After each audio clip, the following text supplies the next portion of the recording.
For the knowledge. జ్ఞానాన్ని నువ్వు వెతకాలి, జ్ఞాన సముపార్జన చేయాలి. జ్ఞానాన్ని నువ్వు ఎంత పోషించుకుంటే, ఎంతగా నువ్వు పొంచుకుంటే నువ్వు అంతగా విజ్డమ్, నువ్వు అంతగా వైస్ పర్సన్ అవుతావు. ఆ ప్రాసెస్లో దేవుని అవసరత నీకు అవసరం లేదు. నో నీడ్, అసలు అవసరం లేదు. అంటే నువ్వే దేవుడవని అహం బ్రహ్మాస్మి అని చెప్పలేదు. వాళ్ళంతా మళ్ళీ ఇండియన్స్ చెప్పారు. కానీ సో వీళ్ళు ఏం చేశారంటే, if you want to know God it is through philosophy, knowledge అని చెప్పేసి ఇటువంటి సోక్రటీస్, ప్లేటో ఇవన్నీ బోధలు చేశారు. అయితే ఈ ఫిలాసఫీ ఏం చేసిందంటే రోమన్స్ ఏరియాలో, రోమన్స్ లేకపోతే జీసస్ టైంలో ఒక కన్ఫ్యూజన్ని, ఒక వ్యాక్యూమ్ని క్రియేట్ చేసింది మనిషి హృదయంలో. మనిషి యొక్క రిలీజియస్, స్పిరిచువల్ నీడ్ని ఫిలాసఫీ తీర్చలేకపోయింది. ఆ వ్యాక్యూమ్ అట్లనే ఉండిపోయింది. బై ద వే, రోమన్స్ బహుదేవతారాధికులు. ఓకే, వాళ్ళు చాలామంది దేవుళ్ళు, దేవతలు ఉన్నారు. ఒక రకంగా చక్రవర్తిని కూడా దేవుళ్ళు చేశారు వాళ్ళు. ఓకే, సో ఆ కన్ఫ్యూజన్లో, ఆ కేవోస్లో ఒక రకమైన స్పిరిచువల్ వ్యాక్యూము ఈ టైంలో, అంటే జీసస్ క్రైస్ట్కి ముందు టైంలో ఉంది. అండ్ అదే టైంలో చాలామంది అంట ఫిలాసఫీని పక్కన పెట్టి ట్రూ గాడ్ వైపు సెర్చ్ చేయడం మొదలుపెట్టారట. దేవర్ ఆఫ్టర్ ద ట్రూత్, నిజమైన దేవుడు ఎవరు అని ఒక సెర్చ్ చేసే మూమెంట్ అది. ఆ మూమెంట్ ఆ టైంలో చాలా ఎక్కువగా ఉండింది. ఆ టైంలో జీసస్ క్రైస్ట్ ఈ లోకానికి వచ్చాడు. సో ఆ వ్యాక్యూమ్ని క్లియర్ చేయడానికి ఒక డిస్టెంట్ పర్సన్ క్రైస్ట్, దేవుడు అని ఫిలాసఫీ చెబుతుంటే, జ్ఞానం చాలా ఇంపార్టెంట్ అని ఫిలాసఫీ చెప్తుంటే, కాదు, దేవుడు వ్యక్తిగతంగా మనకు దగ్గరగా వచ్చేవాడు, ఆయన మన హృదయంలో ఉన్న వెలితిని తీసివేసేవాడు, ఆయన మనల్ని పట్టించుకునేవాడు అన్న కాన్సెప్ట్తో క్రిస్టియానిటీ అక్కడ స్ప్రెడ్ అయింది. ఆ సమయంలో జీసస్ క్రైస్ట్ని ఈ లోకానికి పంపాడు. So these are all the preparations. మనం బ్యాక్గ్రౌండ్ గురించి మాట్లాడుతున్నాం. రోడ్లు రెడీగా అయిపోయినాయి సువార్త వెళ్ళడానికి, ఒక వ్యాక్యూమ్ ఉంది, నిజమైన దేవుని గురించిన వాళ్ళ తృష్ణ ఉంది. ఆ టైంలో దేవుడు యేసుక్రీస్తుని ఈ లోకానికి పంపాడు. సో ఆ తర్వాత ఈ పేర్లు మీరు వినుంటారు, ఒకవేళ మీకు ముందు కూడా వస్తే కూడా మీరు చూడండి. స్టాయిసిజం, ఎపిక్యూరనిజం, ఇవన్నీ కూడా ఫిలాసఫీస్. ఇవి కూడా దేవుడికి దూరంగా తమ ఫిలాసఫీని ఎక్కువగా ఎంఫసైజ్ చేశాయి. ఒక రకంగా ఇవన్నీ ఏం చేశాయంటే క్రైస్తవ్యానికి ప్రిపరేషన్గా పనిచేశాయి. ఇవన్నీ మనిషి యొక్క నీడిని తీర్చలేవు కాబట్టి జీసస్ క్రైస్ట్ వచ్చి నిజమైన దేవుడెవరో వాళ్ళకు పరిచయం చేశాడు. అండ్ దీనికి ఎక్స్ట్రా యాడెడ్ అడ్వాంటేజ్గా ఏం దొరికిందంటే జ్యూస్ యొక్క బ్యాక్గ్రౌండ్. ఓకే, వాళ్ళు ఇశ్రాయేలీయులు, ఒకే దేవుణ్ణి కలిగి ఉన్నవాళ్ళు. సో యూదా మతంలో దేవుడు వాళ్ళకి ఇచ్చిన చట్టాలు, ఇవన్నీ కూడా అక్కడ ఉన్న యూదులకు ఎక్స్ట్రా అడ్వాంటేజ్గా మనకు సిద్ధంగా ఉన్నట్టుగా మనం చూస్తాం. So this was the history. కాలము పరిపూర్ణమైనప్పుడు యేసుక్రీస్తు పంపడం అంటే అర్థం ఏంటంటే దిస్ ఈజ్ ద బ్యాక్గ్రౌండ్. ఇదంతా రెడీ అయిన తర్వాత జీసస్ క్రైస్ట్ ఈ లోకానికి ఆయన రావడం మనం చూస్తాం. సో ఇప్పుడు యేసుక్రీస్తు ప్రభు ఈ లోకానికి వచ్చాడు. ఓకే, అది ఎక్కడుంది మనకు ఆధారం? బైబిల్లో ఉంది. ఓకే, ఫోర్ గాస్పుల్స్లో ఉంది. Okay, and Bible is also history. His story is history. So this is biblical history that Jesus was born ఎక్కడ, బెత్లెహేమ్లో ఒకరోజు పుట్టాడనేది. ఓకే, అది మనకు తెలుసు. కానీ what about non biblical testimonies? ఎవరైనా అడిగారనుకో, అవునండి మీరు రాసుకున్నారండి మీ బైబిల్లో, నాన్ బిబ్లికల్ ఎక్కడుందండి అని అంటే, so these are the evidences. క్రీస్తు చారిత్రక ఆధారాలు, క్రైస్తవేతరుల సాక్ష్యం. ఓకే, జీసస్ క్రైస్ట్ ఈ లోకంలో పుట్టాడు, ఉన్నాడు, జీవించాడు, ఆయన ప్రభావం చూపాడు అని చెప్పడానికి క్రైస్తవేతరులు రాసిన, అప్పటి టైంలో రాసిన పుస్తకాల్లోంచి కొన్ని విషయాలు మనం చూద్దాం. ఫస్ట్ వన్ ఎవరంటే, హీఈస్ అ జూ యాక్చువల్లీ, ఆయన తర్వాత వద్దాం. సో నాన్ జ్యూస్ దగ్గరికి వెళ్తున్నాం మనము. రోమా హిస్టోరియన్ అయిన తిబెరస్ అనే ప్రాంతానికి చెందిన Tacitus he was a Roman historian and he belongs to తిబెరస్. తైబీరియా అంటారా తెలుగులో, రైట్? ఓకే. సో ఈయన 55 AD నుంచి 117, సో అప్రాక్సిమేట్ అవి. So 55 Tacitus. ఓకే. సో ఆయన రాసిన పుస్తకంలో ఈ విధంగా ప్రస్తావించాడు: క్రిస్టస్ అనే వ్యక్తి పొంతి పిలాతు ఆజ్ఞ ద్వారా మరణశిక్షకు గురయ్యాడు. ఆయన అనుచరులే క్రైస్తవులు. ఇది ఆయన రాసిన అనాయాస్ అనే పుస్తకం 15.44 పేజీలో ఉంది. క్రిస్టస్ అన్న వ్యక్తి పొంతి పిలాతు ఆజ్ఞ ద్వారా మరణశిక్షకు గురయ్యాడు. ఆయన అనుచరులే క్రైస్తవులు. టాసిటస్ అనే రోమన్ హిస్టోరియన్ ఆయన రాసుకున్నాడు. రెండవ వ్యక్తి బిథేనియా, పొంతు, ఈ 2 ప్లేస్లో గవర్నర్గా పనిచేశాడు. ఆయన పేరు ప్లినీ. ఓకే. బిథీనియా అండ్ పాయింటస్, పొంతు, ఈ 2 ప్రదేశాల్లో గవర్నర్గా పనిచేశాడు. ఆయన పేరు ప్లినీ. ఈయన అప్పుడున్న రాజు, ఆయన పేరు ట్రాజన్. ఆ రాజుకు 112లో ఈ విధంగా ఉత్తరం రాశాడు. ప్లినీ గవర్నరు ట్రాజన్ అనే రాజుకు ఉత్తరం రాశాడు. ఆ ఉత్తరంలో ఆయన ప్రస్తావించిన మాటలు ఏంటంటే, క్రైస్తవులు అనే వ్యక్తులు ఉన్నారు, వాళ్ళ పట్ల మనం ఏ విధంగా ప్రవర్తించాలి. ఈయన గవర్నర్ కదా. ఓకే.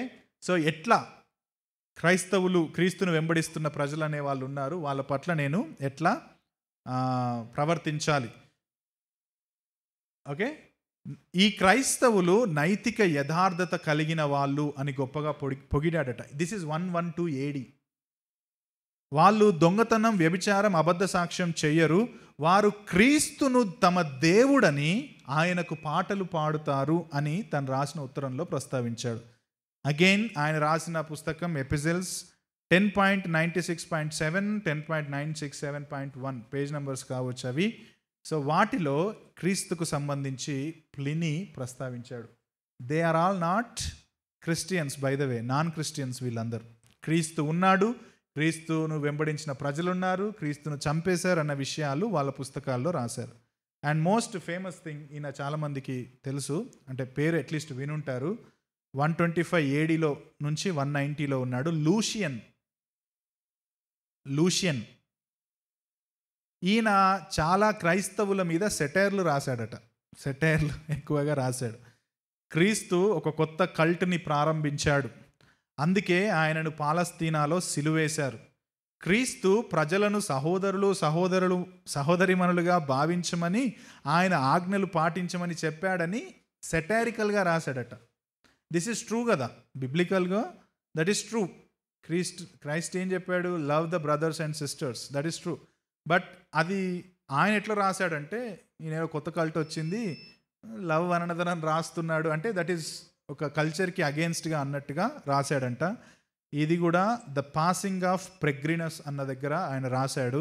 సో ఈయన కూడా క్రీస్తుకు సంబంధించిన విషయాలను ప్రస్తావించాడు. Okay. So Tacitus, Pliny and also Lucian. ఇప్పుడు యూదుల సాక్ష్యం విందాం. యూదుల సాక్ష్యంలో చాలా ఫేమస్ ఎవరంటే, ఇంతకుముందు బ్రదర్ చెప్పినట్టుగా Josephus. By the way, Josephus was not a Christian. ఆయన క్రైస్తవుడు కాదు, హీ వాజ్ ఎ జూ. యూదులందరూ క్రైస్తవులేం కాదు. బట్ ఈయన మంచి రైటర్, ఎర్లీ సెంచరీస్లో ద ఫేమస్ రైటర్ అనమాట. Jewish historian. ఓకే. ఆయన ఏమన్నాడంటే, యేసుక్రీస్తు అని పిలువబడుతున్న యేసు యొక్క సహోదరుడు యాకోబు అని రాశాడు. యాకోబును ఉద్దేశించి రాస్తున్నాడు. యేసుక్రీస్తు అని పిలువబడుతున్న యేసుక్రీస్తు అనే వ్యక్తి యొక్క సహోదరుడు యాకోబు అనే వ్యక్తిని ఆయన పరిచయం చేస్తాడు. జోసెఫస్ క్రీస్తును ఉద్దేశించి రాసిన మాటలు ఏంటంటే, హీఈస్ అ వైజ్ మ్యాన్. ఆయన చాలా జ్ఞానం కలిగిన వాడు. జీసస్ క్రైస్ట్ను ఉద్దేశించి రాస్తున్నాడు. పొంతు పిలాతు ద్వారా మరణానికి అప్పగించబడ్డాడు. జోసెఫస్ రాశాడు, యేసుక్రీస్తు ప్రభువు పిలాతు ద్వారా మరణించబడ్డాడు. అండ్ ఈయన ఫేమస్ బుక్ ఎవరైనా చెప్తారా? జోసెఫస్ రాసిన famous book, very good Sunil, antiquities. Josephus రాసినది ఏంటంటే ఈ విషయాన్ని రాశాడు. హేరోదు మరణానికి ముందు గ్రహణం వచ్చిందట. యాంటిక్విటీస్లో రాశాడు. హేరోదు మరణానికి ముందు గ్రహణం వచ్చింది, ఎక్లిప్స్. హేరోదు మరణానికి ముందు యూదుల పిల్లలను చంపమని చెప్పడం, యోసేపు మరియలు ఐగుప్తుకు వెళ్ళడం జరిగింది. అవునా కదా? సో అదే టైంలో యాక్చువల్లీ జ్ఞానులు కూడా దేన్ని చూసి వస్తారు? Stars. So that it's type of eclipse లాగా అనుకున్నారు కావచ్చు. యోసేపు మరియలు ఐగుప్తుకు వెళ్ళడం జరిగింది కాబట్టి 5 BCలో, దాని అంచనా ప్రకారం 5 BC లేకపోతే 749 AUCలో యేసుక్రీస్తు పుట్టాడు అని యాంటిక్విటీస్లో జోసెఫస్ రాశాడు. అర్థమైందా? అంటే ఆ క్యాలిక్యులేషన్ ప్రకారం 5 BC. మీరు ఇంకొక క్యాలెండర్ ఉంటుంది, జూయిష్ క్యాలెండరు, తర్వాత ఏంటది, గ్రెగోరియన్ క్యాలెండర్. వాటి ప్రకారం చూస్తే కూడా జీసస్ క్రైస్ట్ ఎప్పుడు పుట్టాడు అని అంచనా వేస్తే ఆ క్యాలెండర్స్ ప్రకారం 5 BC, 4 to 5 BC, okay, before Christ 5 సంవత్సరాల ముందు పుట్టాడనేది వాళ్ళు క్యాలిక్యులేట్ చేస్తారు. జీసస్ క్రైస్ట్ టెంపుల్కి రావడం, హేరోదు రూల్ చేస్తున్నప్పుడు అక్కడ సున్నతి తీసుకోవడం. ఏ రోజు తీసుకుంటారు సున్నతి? సో అట్లా ఆ క్యాలిక్యులేషన్స్ చేసి కూడా చెప్తారు. మనం డీటెయిల్స్లోకి వద్దు కానీ. సో ఇది ఎవరు ప్రస్తావించారు అనేది మాట్లాడుతున్నాం మనం, అంతే కదా? ఎవరు ప్రస్తావించారు? Josephus. And he was a Jewish historian. And this proves that Jesus was born and this thing really happened. Okay, so non Christian చెప్పారు, జ్యూస్ కూడా చెప్పారు. అండ్ దాన్ని రియల్ చేస్తూ జీసస్ క్రైస్ట్ ఈ లోకంలో బెత్లెహేమ్లో ఆయన ఒకరోజు పుట్టడం కూడా మనం చూస్తాం. 12 కంటిన్యూ చేస్తున్నాను. 12 ఏళ్ల ప్రాయంలో జెరూసలేం మందిరానికి వెళ్ళాడు. బై ద వే, ఈ మందిరం ఎవరు కట్టించింది? సొలొమోను. తర్వాత రీసెంట్గా హేరోదు. మీకు అది కూడా చెప్తాను, మందిరానికి సంబంధించిన కూడా డీటెయిల్స్ కూడా చెప్తాను. సో 12 years టైంలో జీసస్ క్రైస్ట్ మందిరానికి వెళ్ళడం, అక్కడ ఆయన తప్పిపోవడం, ఇదంతా మనం చూస్తాం. Okay, but 30 years Jesus Christ ఉన్న టైం ఏదైతే ఉందో ఎగ్జాక్ట్లీ ఏం జరిగిందన్న డీటెయిల్స్ మాత్రం తెలియదు. బహుశా ఏం చేయొచ్చు అనంటే, ఆయన ఇంట్లో మరియు సమాజ మందిరంలో బైబుల్ అధ్యయనం చేసి ఉంటాడు. ఎందుకంటే that was the common practice. ఇంట్లో చెప్పాలా తోరా గురించి, లేకపోతే జూయిష్ కస్టమ్స్ గురించి. అండ్ ఆ టైంలో సినగాగ్స్ ఉండేవి. ఆ సినగాగ్స్లో కూడా టీచ్ చేసేవాళ్ళు. బహుశా అక్కడ ఆయన నేర్చుకొని ఉంటాడు. ఇంకొకటి, ఆ కల్చర్ ఏంటంటే ఫాదర్స్ వృత్తి పిల్లలు కంటిన్యూ చేయాల. ఓకే, సో ఆ ప్రాసెస్లో ఆ 30 years ఆయన కార్పెంటర్గా, బికాజ్ జోసెఫ్ వాజ్ కార్పెంటర్ కాబట్టి ఆయన తండ్రి నుండి కూడా వృత్తిని నేర్చుకొని, వృత్తి చేస్తూ, తల్లిదండ్రులకు లోబడుతూ, మళ్ళీ ఒకవైపు చదువుకుంటూ ఆయన దేవుని భయంలో, మనుషుల భయంలో ఎదిగాడు అన్నది మనం చూడొచ్చు. అంటే జీసస్ క్రైస్ట్ తర్వాత మినిస్ట్రీకి వచ్చిన తర్వాత ఉపమానాలు చాలా చెప్తాడు. ఒక ఆయన ఏమన్నాడంటే, ఆయన ఉపమానాలు చెప్పడంలో ఆయన సమాజాన్ని, ప్రకృతిని చాలా పరిశీలించేవాడు అని అర్థమవుతుంది. ఎందుకంటే ఆయన ఇచ్చిన ఉపమానాలన్నీ మనుషులకు సంబంధించిన, రిలేషన్షిప్స్కి సంబంధించిన ఉంటాయి, నేచర్కి సంబంధించినవి ఉంటాయి. సో పీపుల్ ఏం కంక్లూడ్ చేశారంటే, he observed the nature, he observed society, సమాజాన్ని కూడా చాలా చదివాడు అని చెప్పి కూడా కొంతమంది అంటారు. ఓకే, సో సువార్తికులు మత్తయి, మార్క్, లూకా, యోహాన్, అవునా, 4 రాశారు ఆయన గురించి. మత్తయి ఎక్కువగా జీసస్ క్రైస్ట్ కింగ్షిప్ గురించి రాశాడు, లేకపోతే ప్రాఫెసీస్ గురించి రాశాడు. అవునా, మీరు మాథ్యూ గాస్పెల్ చదివితే మాటికి ముందు రిపీట్ అయ్యే సెంటెన్స్ ఏముంటుంది? It is written. ఇంకా common, very good, it is written is very common. Actually ఎక్కువ దేని గురించి మాట్లాడుతున్నట్టు అనిపిస్తుంది? Kingdom of God. Very good, kingdom of God, రాజ్యము, రాజు, ఈ విధంగా రాయబడ్డది. మాథ్యూ చాలా ఎక్కువగా ఓల్డ్ టెస్టిమెంట్ ప్రాఫెసీస్ని ఎక్కువగా ప్రస్తావించాడు యాక్చువల్లీ. ఓకే, సో మాథ్యూ క్రీస్తు యొక్క రాజరికత్వాన్ని, క్రీస్తు మెస్సయ్యగా రాబోతున్నాడు అని చెప్పిన ప్రవచనాలని ఎక్కువగా వాడాడు. మార్క్ మనోడు హరిబరి వెంటనే యా యా సో రోమన్ మైండ్స్కి రాసినట్టుగా మార్క్ రాశాడు. మనుష్య కుమారుడు అని ఎక్కువగా ప్రస్తావించింది మార్కు. ఓకే, సరాసరిగా వెంటనే, సో చాలా ఫాస్ట్గా జీసస్ క్రైస్ట్ లైఫ్ని ఆయన ఎక్స్ప్లెయిన్ చేస్తాడు. రైట్, మనుష్య కుమారుడు అనేది ఎక్కువగా ప్రస్తావం. ఓకే, సో వేరే యాజ్ లూక్ ఎవరు? Yeah, is a physician and also is a historian. So చరిత్రకారుడు, వైద్యుడైన లూకా క్రీస్తు యొక్క మానవ పరిచర్య గురించి ఎక్కువగా రాశాడు. Okay, ministry. అండ్ యోహాను ఇక అక్కడ ఎక్కువగా జీసస్ క్రైస్ట్ని దేవుని కుమారుడిగా పరిచయం చేస్తాడు. ఓకే, ఆయన యందు విశ్వాసం ఉంచాలి అంటాడు, నిత్య జీవం ఈయనలో లభిస్తుంది అంటాడు, అయామన్న సెంటెన్సెస్లో రాస్తాడు. సో ఒక ఫుల్ మీల్ని ఎవరిస్తారు? జాన్ గాస్పల్ డీటీని ప్రజెంట్ చేసినట్టుగా యోహాను సువార్తలో మనం చూస్తాం.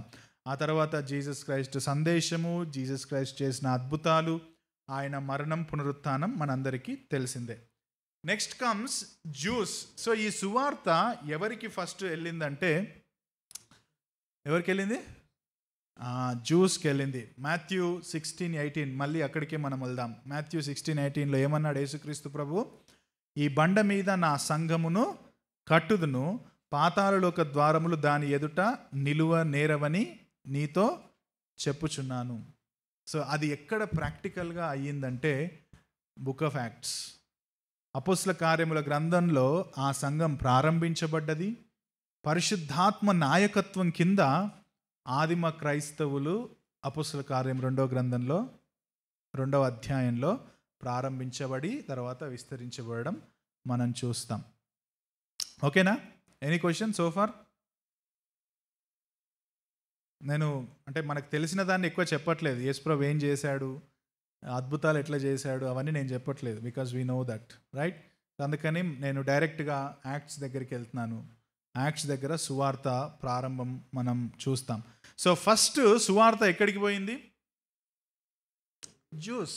ఓకే, సో క్రమం అసలు యాక్చువల్లీ 1:8లో జీసస్ చెప్పింది కూడా 1:8 మనం చూస్తే యెరూషలేములోను, యూదయ సమరయ దేశములోను, భూదిగంతము. సో జీసస్ క్రైస్ట్ కూడా చెప్పాడు అది ఏమని?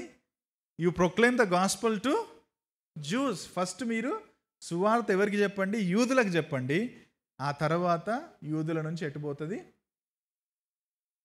ప్రపంచమంతా విస్తరిస్తుంది అని చెప్పాడు. ఓకే, సో ఆదిమ సంఘం పరిశుద్ధాత్మ ద్వారా పెంతెకోస్తు దినం రోజు మొదలైంది. తెలుసు కదండి, పెంతెకోస్తు పండుగ రోజు ఇంతకుముందు కూడా క్లాస్లో చెప్తున్నా. పెంతెకోస్తు అంటే ఏంటి? 50th day. ఎప్పటి నుంచి 50th డే? మీరు కాదు, మీరు చెప్పొద్దు, మీరిద్దరు చెప్పొద్దు. Very good, right. పస్కా నుంచి 50th డే వచ్చేది పెంటెకోస్ట్. ఓకే, సో పస్కా రోజు యేసుక్రీస్తు ప్రభువు చనిపోయారు, శిలువ మరణం పొందారు. ఆ తర్వాత 50 రోజులకు యూదులు చేసుకునే పండుగ పెంతెకోస్తు. సో వీళ్ళందరూ ఆ మధ్యధరా ప్రాంతంలో ఉన్న చుట్టుపక్కల ఉన్న యూదులందరూ ఎక్కడికి వస్తారంటే యెరూషలేంకి వస్తారు. యెరూషలేంకి వచ్చి యెరూషలేం టెంపుల్లో వాళ్ళు పండుగ చేసుకుంటారు, బలులు అర్పిస్తారు. సో మొత్తం యూదులంతా ఎక్కడున్నారంటే ఇప్పుడు పెంతెకోస్తు పండుగ రోజు యెరూషలేం సైట్లో ఉన్నారు. ఓకే, సో ఆ రోజు ఏమన్నాడు యేసుక్రీస్తు ప్రభు 1వ అధ్యాయంలో? మీరు దానికి ముందు పరిశుద్ధాత్మ మీ మీదికి వస్తాడు, వెయిట్ చేయండి, వేచి చూడండి అని చెప్పాడు కదా ఆల్రెడీ. సో వీళ్ళు వెయిట్ చేశారు. పెంటెకోస్ట్ రోజు పరిశుద్ధాత్మ వాళ్ళ మీదికి బలంగా వచ్చాడు. వచ్చినప్పుడు ఏం చేశారు వాళ్ళు? They started speaking in tongues. So అక్కడ ఆ టంగ్స్ ఏం టంగ్స్ అంటాం మనం? వాళ్ళ ఓన్ లాంగ్వేజెస్లో మాట్లాడడం, స్వభాషలు మాట్లాడడం మనం చూస్తాం. అవునా? ఆ తర్వాత ఏం జరిగింది? 12 మంది, 120 మంది ఉన్నారు. దాంట్లో మెయిన్గా ఈ 12 మంది అపోస్తులు ఉన్నారు. అక్కడ అంతమంది ఉన్నప్పుడు పేతురు లేచి నిలబడ్డాడు. పేతురుతో సహా వీళ్ళు కూడా ఉన్నారు స్టేజ్ మీద, కానీ మెయిన్గా స్పోక్స్ పర్సన్గా పేతురు నిలబడ్డాడు. నిలబడి మొట్టమొదటి అపోస్తలిక్ ప్రసంగం అనొచ్చేమో అది, the first powerful preaching of Peter, ఆయన ప్రసంగం ముగించాడు. ఆయన దగ్గరికి వచ్చారు, హృదయమందు కోయబడ్డారంట. వచ్చి మేమేమి చేయాలి అంటే, ప్రభువైన యేసుక్రీస్తు నామమున మారు మనస్సు పొంది బాప్తిజం తీసుకోండి అంటే, how many people added? 3,000 people. It was a massive church, mega church ఒక రకంగా. 120 ఉన్నప్పుడు స్మాల్ చర్చ్, 330 ఒక రకంగా it was a mega church. 3,000 మంది. ఒక హిస్టోరియన్ అని చెప్తాడు, అంటే బ్యాప్టిజం ఒకటే ప్లేస్లో కొంతమంది రివర్లో ఇచ్చేశారు కదా, ఇచ్చేసి అందరూ సంతోషంగా ఇట్స్ ఆల్ టైమ్ సెలబ్రేషన్ అంట. అసలు ఆనందంతో ఉబ్బి తబ్బిబ్బైపోయారు యెరూషలేం పట్టణం అంతా ప్రభుని అంగీకరించినట్టుగా అని చెప్పేసి ఒక హిస్టోరియన్ రాస్తాడు. ఆ తర్వాత మనకు తెలుసు సీక్వెన్స్ చూస్తే 3,000 మంది కాస్త ఇంకెక్కడ 6వ అధ్యాయానికి రాగానే 5,000 మందికి ఇంక్రీజ్ అవ్వడం కూడా మనం చూస్తాం. ఆ ఎఫెక్ట్ ఎట్లుండే అంటే 6వ అధ్యాయంలో మాట ఉంటుంది, ఈవెన్ ద ప్రీస్ట్స్, టెంపుల్లో ఉన్న ప్రీస్ట్లు, యాజకులు కూడా యేసుక్రీస్తు సువార్తను నమ్మారంట. ఓకే, అంటే వాళ్ళు పాపులు కాదా అని మీరు అనొచ్చు, కానీ ప్రీస్ట్లు, పరిసయ్యులు, సద్దుకయ్యులు వాళ్ళు ఇంకా మాకు ఆల్రెడీ పరలోకం ఉంది అన్న ఒక క్లౌడ్లో ఉన్నారనమాట వాళ్ళు. మనం జీసస్ క్రైస్ట్ మినిస్ట్రీ కూడా మనం చూస్తే పరిసయ్యులు, సద్దుకయ్యులే ఆయనను ఎదిరించారు చాలా ఎక్కువగా. నువ్వేంది కొత్తగా మాకు చెప్పేది, ధర్మశాస్త్రం మాది, మా తండ్రి అబ్రహాము, మేమే పరలోకానికి పోతాం అన్నట్టుగా మాట్లాడారు. సో ప్రీస్ట్లు కూడా ఒక రకంగా అట్లనే ఉండేవాళ్ళేమో, ఎందుకంటే వాళ్ళు టెంపుల్లో కదా పరిచర్య చేసేది, దేవునికి దగ్గరగా హోలీ ఆఫ్ హోలీస్లో దగ్గరికి వెళ్ళి పరిచర్య చేస్తున్నారు. కానీ ఈవెన్ ద ప్రీస్ట్స్ 6వ అధ్యాయం 7వ వచనంలో మాట ఉంటుంది, యాజకులు కూడా నమ్మేంతగా పరిశుద్ధాత్మ దేవుడు వాళ్ళ హృదయాలను అక్కడ కదిలించినట్టుగా మనం చూస్తాం. సో ఒక రకంగా the early church was rapid growth అన్నమాట. Rapid growth. అసలు ఏంటి, ఒక్క రోజులో 3,000 మంది. మనం 3 సంవత్సరాలు చెప్పినా కానీ 30 మంది రారు. అర్థమవుతుందా? And by the way, William Carey, how many years it took to save 1 soul? 7 years. ఇండియాకు వచ్చిన తర్వాత 7 సంవత్సరాల తర్వాత ఒక్క వ్యక్తి బ్రాహ్మణ కుటుంబం నుంచి రక్షించబడ్డాడు. Okay, but here we see the massive growth, rapid growth. పరిశుద్ధాత్ముడు పనిచేస్తే అట్లా పనిచేస్తాడు. But on the same time, on the other side ఏమైంది అంటే వ్యతిరేకత కూడా మొదలైంది. ఎక్కడ మొదలైంది చెప్తారు ఎవరైనా? 2వ అధ్యాయంలో 3,000 మంది జాయిన్ అయ్యారు. ఎక్కడ మొదలైంది? స్టెఫెన్ ఇంకా ముందు, ఇక్కడే 3వ అధ్యాయంలోనే పీటర్ అండ్ జాన్ తోటే స్టార్ట్ అయింది. వాళ్ళు టెంపుల్కి ఎక్కాలని పోతారు. ఓకే, చాలామంది రక్షించబడతారు. ఆ తర్వాత వీళ్ళని తీసుకుపోయి వాళ్ళ ముందు పెడతారు. సో అక్కడనే మొదలైంది, మెల్లగా స్టార్ట్ అయింది. సో ఎర్లీ చర్చ్లో ఎంత ఫాస్ట్గా ర్యాపిడ్ గ్రోత్ మొదలైందో అంతే ఫాస్ట్గా వ్యతిరేకత కూడా మొదలైంది. మనం తెలుసు కదా, పేతురుని తీసుకెళ్ళి మళ్ళీ బందీగా ఇవ్వడం కావచ్చు, ఓకే, ఆయన చెరసాల నుంచి బయటికి రావడం కావచ్చు, తర్వాత యాకోబుని చంపుతాడు కదా, ఓకే, యాకోబును హేరోదు చంపిస్తాడు. సో ఆయనను బిహెడెడ్ చేపిస్తాడు. సో ఇవన్నీ కూడా వ్యతిరేకత కూడా ఆదిమ సంఘంలో గ్రోత్తో పాటుగా మనం చూస్తాం. అండ్ 7th chapterలో the first martyr after Jesus Christ అనుకోండి, ఎవరు? స్టెఫెను హతసాక్షి సమయంలో జరిగిన ఉదంతం మనందరికీ తెలుసు. ఓకే, పౌలు అక్కడే ఉంటాడు, ఆయనను రాని మీద రాళ్ళు కొట్టే వాళ్ళందరికీ వాళ్ళ బట్టలు, ఓకే, వాళ్ళు బట్టలు ఇత్తేస్తే ఆ బట్టలకు సాక్షిగా ఆయన అక్కడ కూర్చోవడం. సో అసలు అదొకసారి మీరు చదవండి మళ్ళీ ఇంటికి వెళ్ళిన తర్వాత. ఎంత క్రూయల్ స్టెఫెన్ని చంపడం క్రూయల్, అది క్రూరం. ఆయన నిలబడి ఉంటే రాళ్లతోటి కొట్టి చంపడం. ఒక రాయి కొడితే చచ్చిపోరు కదండి, ఒక్కటే రాయి పెద్దగా తెచ్చి కూడా వేయలేరు కదండి. అంటే ఏంటి, మీరు అర్థమవుతుందా? రిపీటెడ్గా ఇంతింత రాళ్ళు, అంటే ఇంతింత పెద్ద రాళ్ళు పట్టుకొని అయితే కొట్టరు, ఒక చేతిలో పట్టేంత రాళ్ళు తీసుకొని రిపీటెడ్గా కొట్టి కొట్టి కొట్టి కొట్టి కొట్టి కొట్టి చచ్చిపోయేంత వరకు కొట్టారంటే ఎంత క్రూయల్ హార్ట్స్ చూడండి. అండ్ లాస్ట్ మాట ఏమన్నాడు, తండ్రి వీళ్ళు ఏం చేస్తున్నారో వీరికి తెలియదు, వీళ్ళని క్షమించాను. So he imitated his master. Jesus క్రైస్ట్ని ఆయన ఇమిటేట్ చేశాడు. అండ్ దెన్ విస్తారం అయిపోయింది. ఏమైపోయింది? వ్యతిరేకత చాలా స్టీఫెన్ మరణం తర్వాత అపోజిషన్ కూడా చాలా ఎక్కువైపోయింది. దెన్ ద చర్చ్ డిస్పర్స్ అయిపోయింది. ఓకే, అప్పుడు చర్చ్ వెళ్ళిపోవడం మనం చూస్తాం.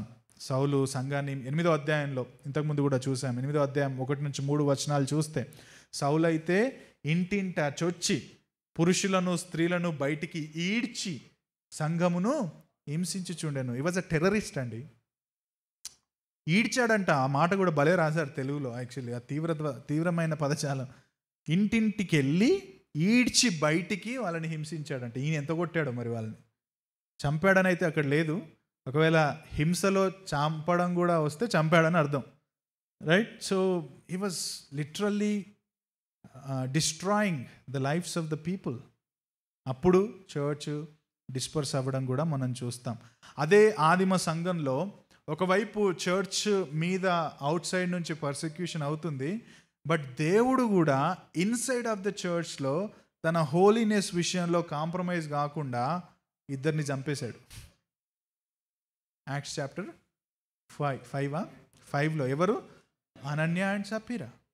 అవుట్ సైడ్ పర్సిక్యూషన్ ఉంది, బట్ ఇన్సైడ్ కూడా దేవుడు తన హోలీనెస్ విషయంలో నేను ఎటువంటి స్టాండర్డ్స్ మెయింటైన్ చేస్తాను, నా ఎదుట మీరు ఉండాలంటే ఎట్లా స్టాండర్డ్స్ కలిగి ఉండాలని ఆదిమ సంఘానికి నేర్పించాలనుకున్నాడేమో కాబోలు అనన్య సప్పీరాల మీదకి ఆయన క్రమశిక్షణను కూడా తీసుకొచ్చాడు.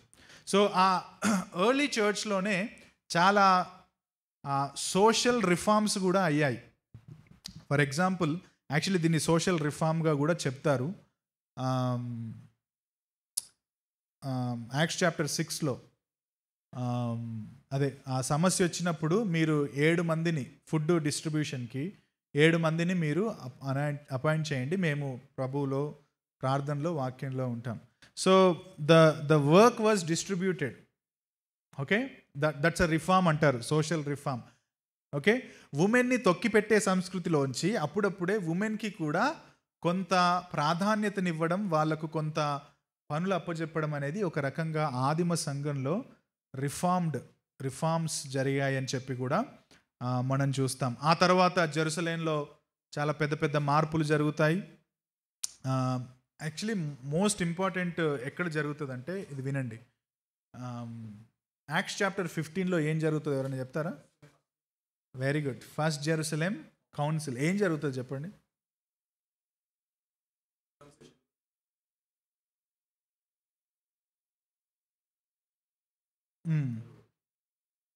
రైట్, జెరూసలేంకి వెళ్తారు, పౌలు రిప్రజెంట్ చేస్తాడు. సో ఏమంటారు జ్యూస్, ఏమంటారు, మీరు యేసుప్రభుని నమ్ముకుంటే లా పాటించాలి, మీరు సర్కంసిషన్ చేసుకోవాలి అంటారు. సో అక్కడ కౌన్సిల్లో పెద్ద డిస్కషన్ జరుగుతుంది. సో కౌన్సిల్లో డిసైడ్ ఏం చేస్తారు? అవసరము లేదు. రైట్. ఎందుకు? పీటర్కి కూడా ఒక ఎక్స్పీరియన్స్ జరిగింది. ఎక్కడ జరిగింది అది? కొర్నేలి ఉదంతంలో జరిగింది. ఓకే, సో 15th చాప్టర్లో ఏం చేస్తారంటే, అవసరం లేదు. ఏం అవసరం లేదు? సున్నతి తీసుకోవాల్సిన అవసరం లేదు. That is the turning point for the gospel. ఎందుకు? జెంటైల్స్ అంటే మీరు దీన్ని ప్రోసిలైటైజేషన్ అంటారు. ప్రోసిలైజేషన్ ఏదో.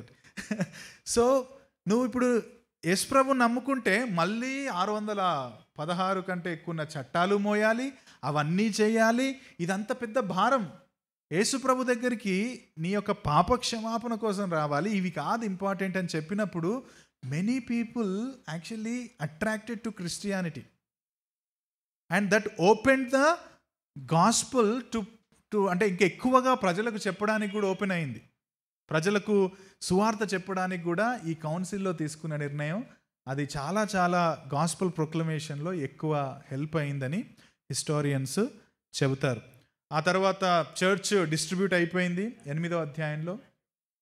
యా ఎవరు మన ఫిలిప్పు ఎక్కడికి పోతాడు? ఫిలిప్పు సమరయ.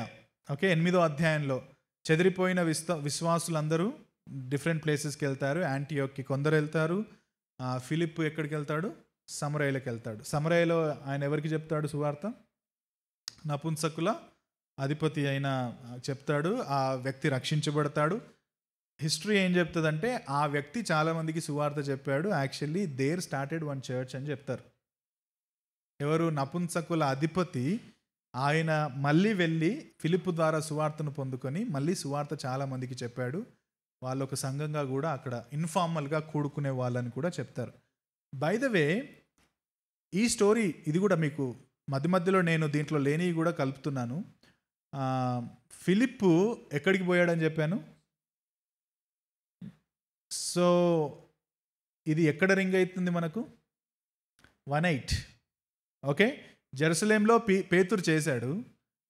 బై ద వే, పేతురు యూదులకు సువార్త చెప్పాడు, అవునా? కానీ ఫస్ట్ జెంటైల్స్కి సువార్త చెప్పింది కూడా పౌలు కాదు, పీటరే. ఎవరికి? కొర్నేలి వాజ్ అ జెంటైల్.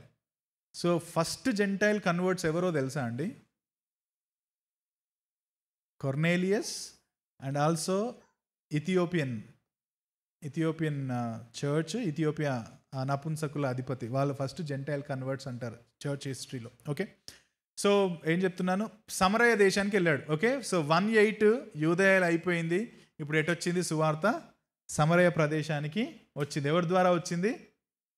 ఫిలిప్ ద్వారా వచ్చింది. బై ద వే, యూదులకు సమరయులకు మధ్య సఖ్యత ఉందా? ఎందుకు లేదు? Very good. ఎక్కడ జరిగింది తెలుసా? Right, yeah. సో తెలియని వాళ్ళకు క్రీస్తు పూర్వం బిఫోర్ క్రైస్ట్ 722లో నార్త్ ఇజ్రాయెల్ రాజ్యాన్ని అస్సిరియన్స్ విన్ చేస్తారు. నార్త్ ఇజ్రాయెల్, ఉత్తర ఇజ్రాయెల్ రాజ్యాన్ని మీద అశ్షూరీయులు దాడెత్తుతారు. అది వాళ్ళు గెలుస్తారు. సో ఇప్పుడు గెలిచిన తర్వాత ఈ ఉత్తర ఇజ్రాయెల్ రాజ్యంలోకి ఈ అస్సిరియన్స్ వస్తారు. సో ఇప్పుడు దాంట్లో ఏమైపోయిందంటే అక్కడ ఉన్న వాళ్ళను మ్యారేజ్ చేసేసుకుంటారు. అర్థమైందా? మ్యారేజ్ చేసుకొని అక్కడ పిల్లల్ని కంటారు. సో దట్ బికేమ్స్ అ మిశ్రిత జనం. ఏమంటారు మీరు ఇంగ్లీష్లో? మిక్స్డ్ రేస్ అక్కడ మొదలైంది. ఓకే, దాని ఫలితంగానే ఈ మిక్స్డ్ గుంపు తయారైంది. దాన్ని మనం 2 కింగ్స్లో కూడా చూస్తాం. 2 Kings 17లో చూస్తాం. సో ఈ సమరయులంట మోషే యొక్క మొదటి 5 పుస్తకాలు మాత్రమే అంగీకరించే వాళ్ళట, పంచకాండాలను మాత్రమే. వీళ్ళు జూవిష్ టెంపుల్ని తిరస్కరించారు. దానికి వ్యతిరేకంగా గెరిజిం పర్వతం మీద ఆరాధించారు. సో దాన్ని జాన్ చాప్టర్ 4:22లో సమరయతోటి మాట్లాడినప్పుడు సమరయ స్త్రీ ప్రస్తావిస్తుంది. ఓకేనా? అర్థమవుతుందా? వీళ్ళు సమరయులు. సో యూదులు వీళ్ళని ఎట్లా చూసిర్రంటే వీళ్ళంతా మిక్స్డ్ కదా, యూదులకు బాగా గర్వం అనమాట. సో ఈ మిక్స్డ్ పీపుల్ని వీళ్ళు ఎట్లా చూసిర్రంటే అన్టచబుల్స్, వీళ్ళు మన వాళ్ళు కాదు, వీళ్ళు మిక్స్డ్ జనరేషన్ అని చెప్పేసి పక్కన పెట్టేశారు. అందుకే సమరయ స్త్రీ షాక్ అవుతుంది. ఎవరు వచ్చారు సమరయ స్త్రీ దగ్గరికి? సో సోషల్ డిస్క్రిమినేషన్ ఉంది అది వాళ్ళిద్దరి మధ్యలో. అలాంటిది ఈయన రావడమే కాదు, కూర్చొని నాకు నీళ్ళు ఇవ్వండి అంటున్నాడు ఆయన చేతులు పెట్టి. సో ఆమె షాక్ అయింది. మీరు మా దగ్గరకు వచ్చి అనడం ఏంది? మీకు మాకు మధ్యలో పెద్ద అగాధం ఉంది కదా. ఈ యూదులు సమరయులను ఏం చేశారంటే చెడ్డవాళ్ళలాగా, అవినీతి పరులుగా చూశారంట. కానీ దేవుడు వాళ్ళను కూడా 1:8లో చెప్పబడిన ప్రకారం వారికి కూడా సువార్త అవసరం. ఇట్స్ నాట్ అబౌట్ ద ఏమంటారు race, it's about the heart. Gospel is all about the heart. Okay, యూదులకు అవసరము మరియు సమరయులకు అవసరం. ఎందుకంటే ఇద్దరు కూడా దేవుని ఉగ్రత కింద తమ పాపస్థితిని బట్టి ఉన్నారు. కాబట్టి ఫిలిప్ ఎక్కడికి వెళ్ళాడంటే ఇదిగో సమరయుల దగ్గరికి ఆయన వెళ్ళాడు అని మనం చూస్తాం. Okay, right, there we stop. చెదిరిపోయిన విశ్వాసులు. By the way, good question, out of syllabus question అడిగారు, చెప్తున్నా. అంతియొకయలో సంఘం స్థాపించింది అపోస్తులు కాదు. ఓకే, సంఘము చెదిరిపోయినప్పుడు అపోస్తులు ఎక్కడున్నారో తెలుసా? సార్ వాళ్ళు అక్కడనే ఉన్నారు, యెరూషలేములోనే ఉన్నారు అపోస్తులు. చెదిరిపోయిన వాళ్ళందరూ ఎవరు? విశ్వాసులు చెదిరిపోయారు. ఫిలిప్ ఇక్కడికి పోయాడు, ఇంకొందరు ఇంకొక దగ్గరికి వెళ్ళారు. ఆ చెదిరిపోయిన విశ్వాసులు అంతియొకయకు కొంతమంది వెళ్ళారు. అంతియొకయలో సువార్త చెప్పడం మొదలుపెట్టారు. అంతియొకయలో సంఘం స్థాపించబడ్డది. మొదటిగా శిష్యులు అంతియొకయలో క్రైస్తవులు అనబడ్డారు. It was not apostles who started the church in Antioch. It was the dispersed, persecuted Christians went and shared the gospel and started the church.